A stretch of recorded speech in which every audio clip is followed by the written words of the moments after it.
All right, guys, here you go. Here's my question for you. Should you live in the New Testament or the Old Testament? Here's what happens with a lot of people, man. I like to always say, man, it's better to live in God's glory than His grace.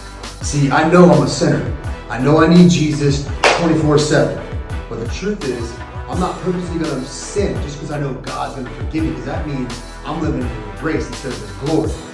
So a lot of people realize is they're on the extreme grace part. They're just stuck on the New Testament, which is, hey, let's be realistic. It's too much. It's the enemy coming in with super grace I talk about.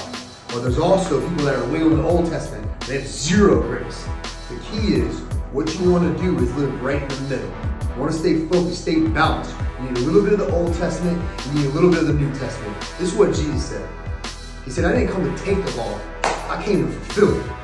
All right, let's say that again. I didn't come to take the law, I came to fulfill it. So he tried to add to it. You know, it talks about there in the Old Testament, thou shalt not kill, thou shalt not commit adultery. Jesus comes and says that if you're looking at another woman or a man, you're better off gouging your eye out. So let's be realistic. Really, honestly, Jesus' way is even stronger, but you want to stay in the middle. So I want to tell you guys and basically speak you up and let you know that, hey, you want to stay dead in the middle. We need the Old Testament and we need the New Testament. We need them both.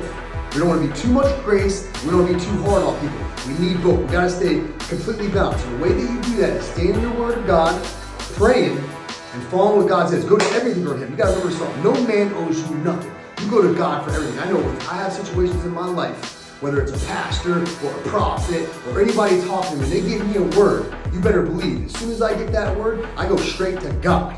And I pray on it, and I say, Lord, in Jeremiah, your word says to call on you, and you will tell me great and mighty things.